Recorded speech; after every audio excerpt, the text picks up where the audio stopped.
ನಮಸ್ತೆ TV20 ಕನ್ನಡ ವಾಹಿನಿಗೆ ಸ್ವಾಗತ. ಬೆಳಗಾವಿ ಕಿತ್ತೂರಾಣಿ ಚಿನ್ನಮ್ಮ ಕಿರು ಮೃಗಾಲಯದಲ್ಲಿ ಮೊನ್ನೆ 8 ಕೃಷ್ಣ ಮೃಗಗಳು ಸಾವನ್ನಪ್ಪಿದ್ವು. ಇಂದು ಬೆಳಗ್ಗೆ ಮತ್ತೆ 20 ಕೃಷ್ಣ ಮೃಗಗಳು ಸಾವನ್ನಪ್ಪಿರುವ ಘಟನೆ ಜರುಗಿದೆ. ಬೆಳಗಾವಿ ತಾಲೂಕಿನ ಭೂತರಾಮನಹಟ್ಟಿ ಬಳಿ ಇರುವಂತಹ ಕಿತ್ತೂರಾಣಿ ಚಿನ್ನಮ್ಮ ಕಿರು ಮೃಗಾಲಯದಲ್ಲಿ ಈ ಘಟನೆ ಬೆಳಕಿಗೆ ಬಂದಿದೆ. ಸ್ಥಳಕ್ಕೆ ಹಿರಿಯ ಅರಣ್ಯ ಅಧಿಕಾರಿಗಳು ದೌಡಾಯಿಸಿದ್ದು ಪರಿಶೀಲನೆ ಮಾಡ್ತಾ ಇದ್ದಾರೆ. ನವೆಂಬರ್ 13ರಂದು 8 ಕೃಷ್ಣ ಮೃಗಗಳು ಸಾವನ್ನಪ್ಪಿದೆ. ಅವುಗಳ ಮಾಹಿತಿ ಬಹಿರಂಗಪಡಿಸದೆ ಅರಣ್ಯ ಇಲಾಖೆ ಅಧಿಕಾರಿಗಳು ಮುಚ್ಚುತ್ತಿದ್ದಾರೆ. ಆದರೆ ಕಳೆದ ರಾತ್ರಿ ಮತ್ತೆ 20 ಕೃಷ್ಣ ಮೃಗಗಳು ಸಾವನ್ನಪ್ಪಿದ್ದು ಅನುಮಾನಕ್ಕೆ ಕಾರಣವಾಗಿದೆ. 8 ಕೃಷ್ಣ ಮೃಗಗಳು ಸಾವನ್ನಪ್ಪಿದಾಗ ಆದರೂ ರಾಣಿ ಚಿನ್ನಮ್ಮ ಮೃಗಾಲಯದ ಅಧಿಕಾರಿಗಳು ಎಚ್ಚೆತ್ತು ಉಳಿದ ಪ್ರಾಣಿಗಳು ಸಾವನ್ನಪ್ಪದಂತೆ ನೋಡಿಕೊಳ್ಳಬೇಕಾಗಿತ್ತು. ಆದರೆ ಇಂದು ಮತ್ತೆ 20 ಕೃಷ್ಣ ಮೃಗಗಳು ಸಾವನ್ನಪ್ಪಿದೆ. ಈಗಾಗಲೇ 28 ಕೃಷ್ಣ ಮೃಗಗಳ ಪೈಕಿ 25 ಕೃಷ್ಣ ಮೃಗಗಳ ಅಂತ್ಯಕ್ರಿಯೆ ಮಾಡಲಾಗಿದೆ. ಕಳೆದ ರಾತ್ರಿ 20 ಕೃಷ್ಣ ಮೃಗಗಳ ಸಾವನ್ನಪ್ಪಿದ್ದು ತರಾತುರಿಯಲ್ಲಿ ಅಂತ್ಯ ಸಂಸ್ಕಾರ ಮಾಡಲಾಗಿದೆ. ಉಳಿದ 3 ಕೃಷ್ಣ ಮೃಗಗಳ ಮೃತದೇಹ ಲ್ಯಾಬ್ನಲ್ಲಿ ಇಡಲಾಗಿದೆ. ಟೋಟಲ್ ಇವತ್ತು 20 ಸಾವನ್ನಪ್ಪಿದವು. ಅದು ಬ್ಯಾಕ್ಟೀರಿಯಲ್ ಇನ್ಫೆಕ್ಷನ್ ಅಂತೇಳಿ ಮೇಲ್ನೋಟಕ್ಕೆ ನಮ್ಮ ಡಾಕ್ಟರ್ಸ್ ಹೇಳಿದಾರೆ. ಬಟ್ ನಾವು ಅದನ್ನು ಪೋಸ್ಟ್ಮಾರ್ಟಮ್ ಮಾಡಿ ನಾವು ಬನ್ನೇರ್ಘಟ್ಟ ಲ್ಯಾಬಿಗೆ ಕಳಿಸಿದ್ದೀವಿ. ಅದು ಇವತ್ತು ನಾಳೆ ರಿಪೋರ್ಟ್ ಬರ್ತೈತಿ. ಮತ್ತು ಇದ್ರ ಬಗ್ಗೆನೂ ಹೆಚ್ಚಿನ ಇದಕ್ಕೆ ಅಂದ್ರೆ ಪಕ್ಕ ಯಾವ ಇದರಿಂದನ ಸತತಿ ಕಾಸ್ ಆಫ್ ಡೆತ್ ಗೊತ್ತಾಗಬೇಕಂದ್ರೆ ಇವತ್ತು ನಾವು ಎಕ್ಸ್ಪರ್ಟ್ಸ್ ಡಾಕ್ಟರ್ ಕರೆಸ್ತಾ ಇದ್ದೀವಿ ಬೆಂಗಳೂರಿಂದ. ಅವರು ಬರ್ತಾಯಿದ್ದಾರೆ. ಬಂದಮೇಲೆ ಅದ್ರದ್ದು ಕರೆಕ್ಟ್ ಯಾವ ಇದರಿಂದ ಸತ್ತೈತೆ ಅಂತ ಗೊತ್ತಾಗುತ್ತೆ. ಒಟ್ಟು ಎಷ್ಟು ಸಾವನ್ನಪ್ಪಿದೆ? 28 ರೀ. ಅಂದರೆ ಇವತ್ತು 20, ನಿನ್ನೆಲ್ಲ ಮೊನ್ನೆ 28, ನಿನ್ನೆಲ್ಲ ಮೊನ್ನೆ 8, ಟೋಟಲ್ 28 ಆಗಿದೆ.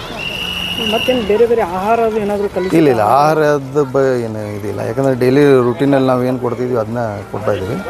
ಆಹಾರದ್ದು ಏನಿಲ್ಲ. ಯಾಕಂದರೆ ಬೇರೆ ಎನ್ಕ್ಲೋಸರ್ಸಲ್ಲಿ ಬೇರೆ ಬೇರೆ ಪ್ರಾಣಿ ಇದೆ, ಅವಕ್ಕೆಲ್ಲ ಏನಾಗಿಲ್ಲ. ಈ ಕೃಷ್ಣ ಮೃಗಕ್ಕೆ ಮಾತ್ರ ಹಿಂಗಾಗಿದೆ. ಇದು ಎಂದೂ ಹಿಂಗಾಗಿದ್ದಿಲ್ಲ ನಮ್ಮ ಝೂದಲ್ಲಿ. ಏನಾರು ತಿನ್ಸೋದು ಮಾಡ್ತಾರೆ? ಇಲ್ಲ ಅಲ್ಲಿ ಮಾಡಲ್ಲ. ಯಾಕಂದ್ರೆ ನಮ್ಮ ಅಲ್ಲಿ ಕೀಪರ್ಸ್ ಇರ್ತಾರೆ, ಅವ್ರು ಅಲ್ಲಿ ಏನು ಮುಟ್ಟಂಗಿಲ್ಲ. ಅದ್ರ ಹತ್ರನೂ ಹೋಗಲ್ಲ ಇವರು. ಅದು ತಿನ್ನಲಿಕ್ಕೆ ಇದೂ ಆಗಲ್ಲ, ಹೋಗಿಲಿಕ್ಕೂ ಆಗಲ್ಲ, ಅಷ್ಟು ಡಿಸ್ಟೆನ್ಸ್ ಇದೆ. ಮೊನ್ನೆ 8 ಸತ್ತ ಅಂತ ಹೇಳಿದ್ರು. ಅದೇ ಸೇಮ್ ಇದೆ. ನಾವು ಅದರದ್ದು ರಿಪೋರ್ಟ್ ಬರಬೇಕು. ಈಗ ನಮಗೆ ಮೊನ್ನೆದು 8ರದ್ದು ರಿಪೋರ್ಟ್ ಯಾವಾಗ ಬರುತ್ತೆ? ಇವತ್ತು ನಾವು ತಪ್ಪಿದ್ರೆ ನಾಳೆ. ಒಟ್ಟು ಎಷ್ಟು ಕೃಷ್ಣ ಮೃಗಗಳಿವೆ ಸರ್? ಏನಂದ್ರೆ ಇಲ್ಲಿ ಎಷ್ಟು ಕೃಷ್ಣ ಮೃಗಗಳಿವೆ ನಮ್ಮಲ್ಲಿ? ಟೋಟಲ್ 38 ಇದ್ದು ಝೂದಲ್ಲಿ. ಅದರಲ್ಲಿ ಈಗ ಮೊನ್ನೆ 8, ಇವತ್ತು 20 ಇದಾಗಿದೆ. ಅಂದರೆ 10 ಅಷ್ಟೇ ಉಳಿದ. 10 ಇದೆ. ಅವ್ರ ಕಂಡೀಷನ್ ಹೆಂಗಿದೆ? ಅವು ಚೆನ್ನಾಗಿದಾವ್ರಿ. ಈಗ ಅವು ಏನಾಗ್ಬೇಡ ಅಂತೇಳಿ ನಾವು ಮುಂಜಾಗ್ರತೆ ಕ್ರಮ ಮಾಡಿ ಅದಕ್ಕೆ ಬೇರೆ ಸಪ್ರೇಟ್ ಮಾಡಿದ್ದೀವಿ.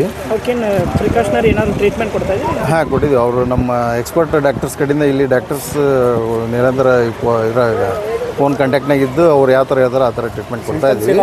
ಏನಿಲ್ಲ, ಈಗ ನೀವು ಅವ್ನು ನೋಡಿದ್ರೆ ಫುಲ್ ಆ್ಯಕ್ಟಿವ್ ಇದಾವೆ. ಅವು ಹಂಗೇನು ಇದಿಲ್ಲ. ಸಿಂಟಮ್ಸ್ ಏನಾದ್ರು ಬಂದಿಲ್ಲ? ಇಲ್ಲ, ಅದೇ ಇಲ್ಲ, ಸಿಂಟಮ್ಸ್ ಇಲ್ಲ. ಬ್ಯಾಕ್ಟೀರಿಯಲ್ ಇನ್ಫೆಕ್ಷನ್ ಅಂತಂದೇಳಿ ಅಚಾನಕ್ಕಾಗಿನೇ ರೀ. ಯಾಕಂದರೆ ಸ್ವಲ್ಪ ಈಗ ಇವತ್ತು ಒಂದು ನಾಳೆ ಒಂದು ಹಿಂಗಾಗಿದ್ರೆ ಅದು ಬೇರೆ. ಇದು ಒಂದೇ ಸಲ ಇದಾಗಿದ್ದಿಲ್ಲ. ಹಂಗಾಗಿ ಅದು ಬ್ಯಾಕ್ಟೀರಿಯಲ್ ಇನ್ಫೆಕ್ಷನ್ ಇದೆ. ಬಟ್ ಅದು ಯಾವುದು ಅಂತ ಇನ್ನುಳಿದ ಪ್ರಾಣಿಗಳಿಗೆ ಯಾವ ರೀತಿ ಇಲ್ಲ. ಅದು ಯಾವುದಕ್ಕೂ ಬೇರೆ ಪ್ರಾಣಿಗೆ ಯಾವುದೂ ಇದಿಲ್ಲ.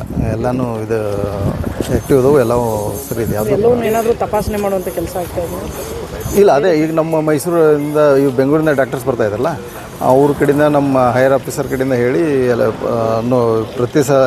ಪ್ರತಿಯೊಂದು ಎನ್ಕ್ಲೋಸರ್ಸನ್ನು ಹಂಗೇನು ಅವಶ್ಯಕತೆ ಇತ್ತಂದರೆ ತಪಾಸಣೆ ಮಾಡುವಂಗೆ ಮಾಡಿಸ್ತಾ ಇರ್ತಾರೆ. ಈ ಹಿಂದೆ ಕೂಡ ತಿಳ್ಕೊಂಡಿದ್ರು. ಈಗ ಜಿಂಕೆಗೂ ಇದು ಕೃಷ್ಣ ಮೃಗಗಳ ಸಾವನ್ನಪ್ಪಿದೆ. ಸಿಂಹ ಅಂದರೆ ಅದರದ್ದು ಆಲ್ಮೋಸ್ಟ್ ನಾನು ಅವಾಗಲೇ ತಮಗೆ ಗೊತ್ತಾಗಿರ್ಬೇಕು. ಅದು ಅಸಹಜವಾದ ವಯಸ್ಸು ಇದರಿಂದ ಆಗಿದೆ.